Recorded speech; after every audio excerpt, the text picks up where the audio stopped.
Hi everybody, good evening. I'm sorry I'm so late for the reading this evening, but I was actually reading at another reading. I have a group of actors that I do online readings with. We had a couple of plays cancelled that we were all supposed to be in, and then we got together and started reading. Hold on, actually, I'll switch that light off behind me. Hold on a second.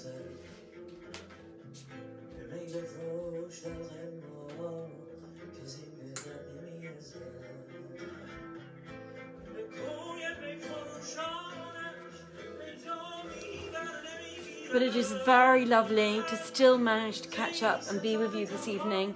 Unfortunately, Saman will not be able to join us this week, so I will be reading for you tonight, tomorrow and Friday still, but I'm really looking forward to it. I'm going to invite a couple of people online and then I will start the reading. I hope you are all very, very well indeed.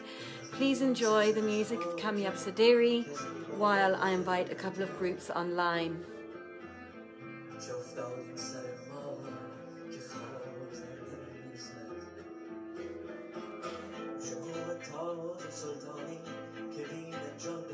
If I can, I hope.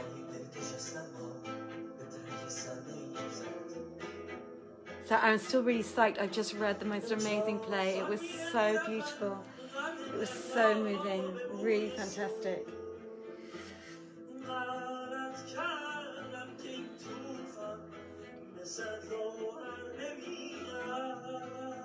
Here we go.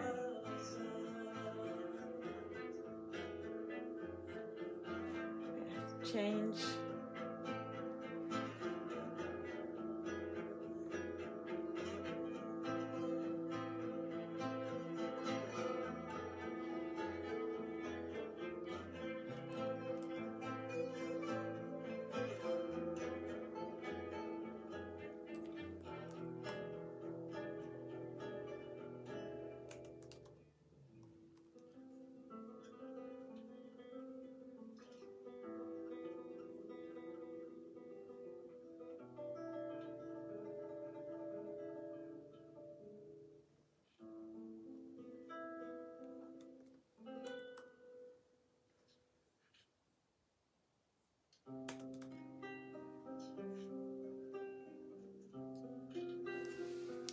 Good evening, everybody. My name is Joanna Godwin-Seidl. Oh, you can't see the candles. That's a shame, isn't it? And I am your host for... I am your host for this evening's reading of 1001 Nights. I'm going to turn the music down in a minute. The music that you are listening to is the music of Kamyab Sadiri, who is our music director and is creating an album for us, especially for our 1001 Nights reading.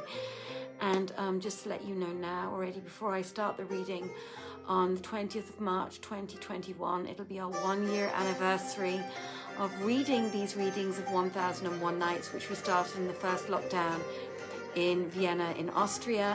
We look very much forward to reading for you, and I am going to begin very, very shortly. I do apologize for my late arrival this evening. As I said, I was on another group reading of a theatre play. Thank you very much. Enjoy yourselves.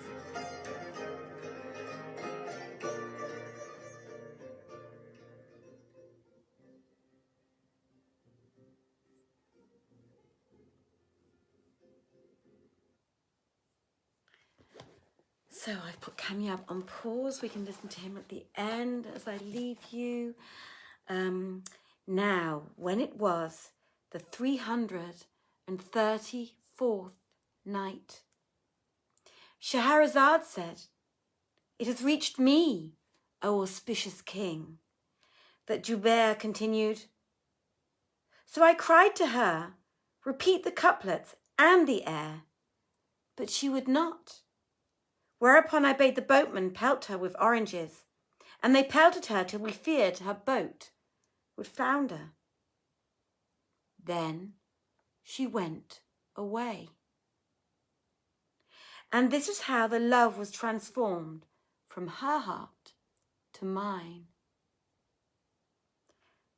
So I wished them joy of their union, and taking the purse with its contents, I returned to Baghdad.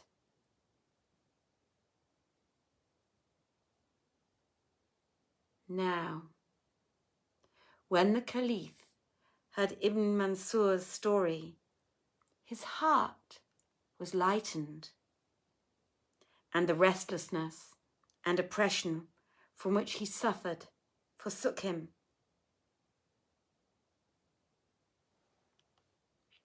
And they also tell the tale of the man of Al-Yaman and his 6 slave girls. The Caliph, Al-Mamun, was sitting one day in his palace, surrounded by his lords of the realm and officers of state. And there were present also before him all his poets and cup companions, amongst the rest one named Mohammed of Basra. Presently, the Caliph turned and said to him, "O Mohammed, I wish thee forthwith to tell me something that I have never heard before."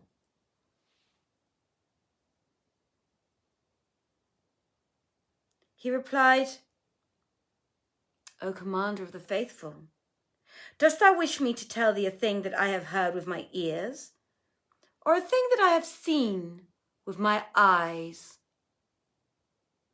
Quoth Al-Mamun, "Tell me whichever is the rarer." So Muhammad al-Basri began, "Know then, O Commander of the Faithful, that there lived once upon a time a wealthy man who was a native of Al-Yaman.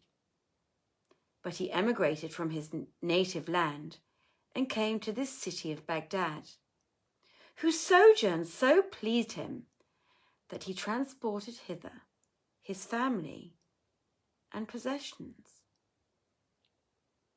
Now, he had 6 slave girls, like moons one and all. The first white, the second brown, the third fat, the fourth lean, the 5th yellow, and the 6th lamp black.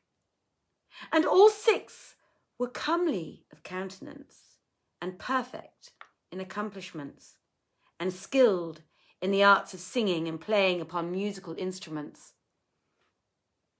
Now, it so chanced that one day he sent for the girls and called for meat and wine, and they ate and drank and were mirthful and made merry. Then he filled the cup and, taking it in his hand, said to the blonde girl, "O new moon face, let us hear somewhat of thy pleasant voice and songs."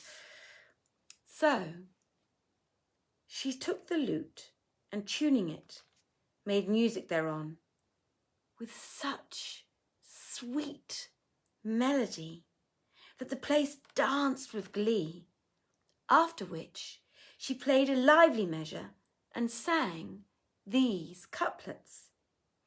"I have a friend whose form is fixed within mine eyes, whose name deep buried in my very victuals lies. Whenas remembers him my mind or heart I am, and when on him my gaze is turned I am all eyes. My censor saith, forswear, forget the love of him. Whatso is not to be, how shalt be? My reply is." Quoth I, "O sense of mine, go forth from me, servant, and make not light of that on human heavy lies." Hereat their master rejoiced and, drinking off his cup, gave the damsels to drink, after which he said to the berry brown girl, "O dearest, and joy of the sprite, let us hear thy lovely voice, whereby all that hearken are ravished with delight." So she took the lute, and thereon made harmony till the place was moved to glee, and then, captivating all hearts with her graceful swaying, she sang these couplets. "I swear by that fair face's life I'll love but thee, till death us part, nor other love but thine I'll see. O full moon, with thy loveliness mantilled o'er, the loveliest of our earth beneath thy banner be. Thou who surpassest all the fair in pleasantness, may Allah, Lord of worlds, be everywhere with thee." The master rejoiced and drank of his cup and gave the girls to drink, after which he filled again, and taking the goblet in his hand, signed to the fat girl and bade her sing and play a different motif. So she took the lute and, striking a grief-dispelling measure, sang these couplets. "And thou but deign consent, O wish to heart affied, I cannot wrath and rage to all mankind betide. And if thou show that fairest face which gives me life, I reck not and diminished heads the kings go hide. I seek thy favours only from this versal world. O, thou in whom all beauty doth firm fixed abide."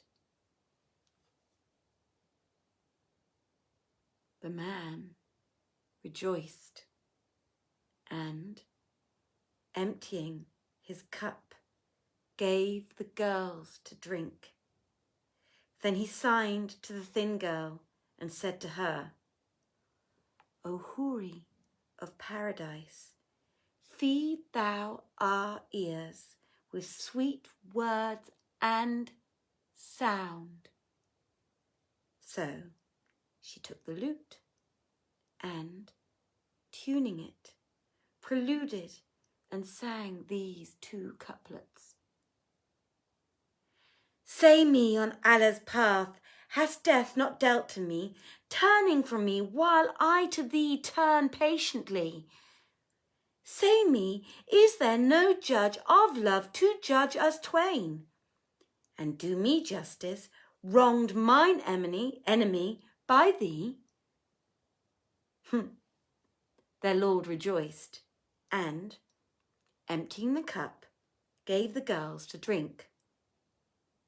Then, filling another, he signed to the yellow girl and said to her, "O son of the day, let us hear some nice verses."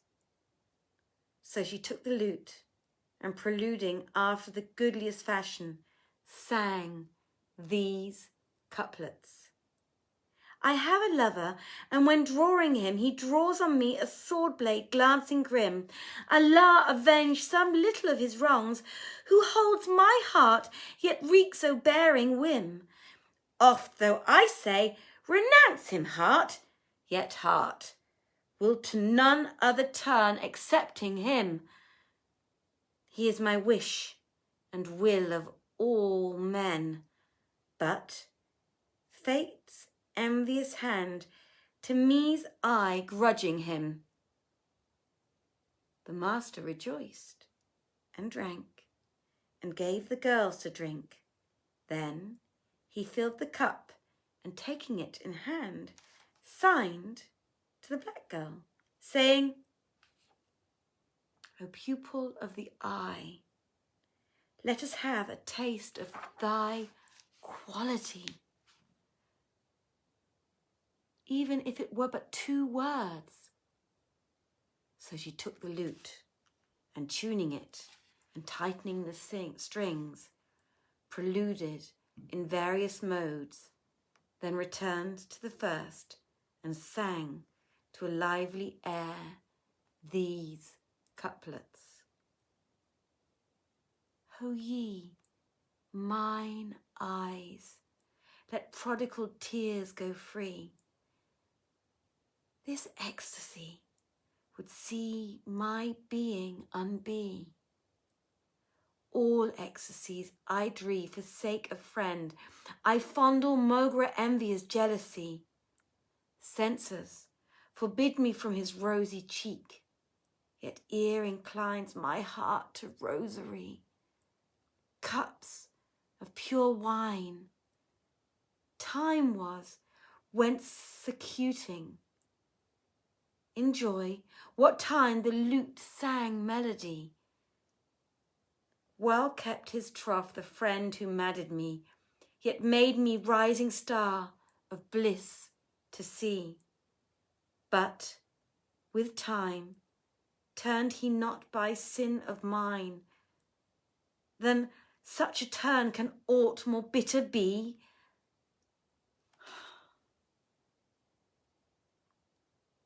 Upon his cheek there grows and glows a rose, nay 2, whereof grant Allah one to me, and were prostration by law allowed to aught but Allah, at his feet I had bowed." Thereupon rose the 6 girls, and, kissing the ground before their lord, said to him, "Do thou justice between us, O our Lord." So he looked at their beauty and loveliness, and the contrast of their colours, and praised Almighty Allah, and glorified him. Then said he, "There is none of you but have learnt the Quran by heart, and mastered the musical art, and is versed in the chronicles of yore, and the doings of peoples which have gone before. So it is my desire that each one of you rise and, pointing finger at her opposite, praise herself and dispraise her co-concubine. That is to say, let the blonde point to the brunette, let the plump to the sunder, and the yellow to the black girl, after which the rivals, each in her turn, shall do the like with the former. And be this illustrated with citations from Holy Writ, and somewhat of anecdotes and verse, so as to show forth your fine breeding and elegance of your pleading." And they answered him, "We hear, and we obey."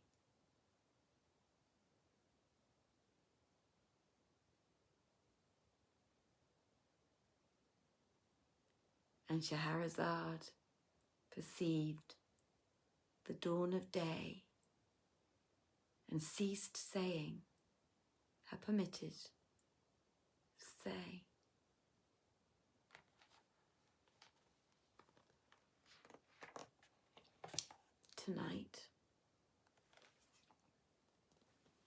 Tonight I am doing it as Shahrazad did it every night, and reading it for just one night. I will be back with you again tomorrow. I hope you enjoyed the reading very, very much. As I said, it was a pleasure and always is a pleasure reading for you. I send you many blessings. I wish you all a very good day, a very good evening, or a very good night. Look after yourselves. Take care. Stay safe. And good night. Bye-bye, everybody. Take care.